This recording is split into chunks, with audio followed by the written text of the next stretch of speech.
ساری دنیا مٹی کی ہے. عورت ہو، شامی کباب بریانی ہو، فیکٹری کارخانے ہوں، کپڑے شاندار ہوں، موزیک کا فرش ہو، چاہے سونے چاندی کا فرش بنوا لو، لیکن ساری چیزیں ایک دن فنا ہونے والی ہیں. قیامت کے دن جب آپ کی مٹی کے ساتھ آپ کی سب مٹی کی چیزیں لگیں گی تو قیمت مٹی ہو جائے گی.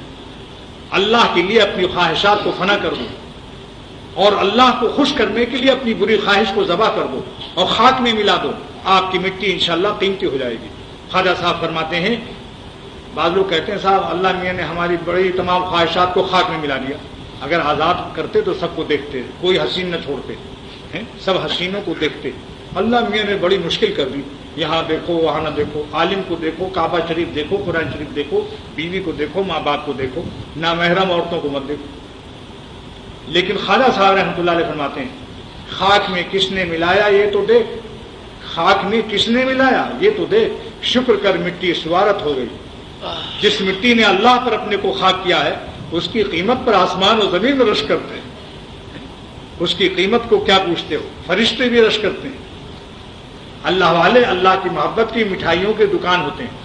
اب دونوں کان کھول کر سن لیجئے، دکان ہوتے ہیں نا معرفت محبت کی، اس کو سن لو دوستو.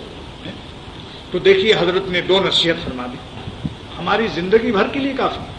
جہاں بھی نے اس کو بیان کیا علماء آشش کر گئے کہ واقعی ضرورت ہے اس کی ضرورت ہے.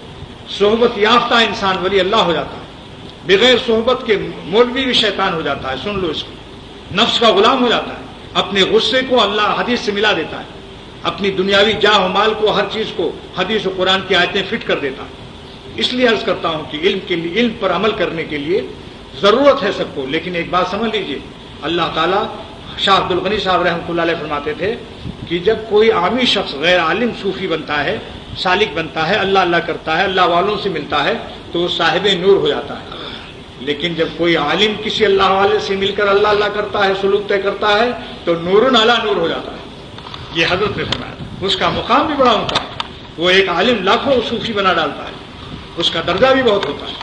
لیکن یہ بھی حکیم الامت فرماتے تھے کہ اگر اس نے اپنے نفس کی اصلاح نہ کی تو پلاؤ جب بگڑتا ہے تو بدبو زیادہ پھیلتی ہے.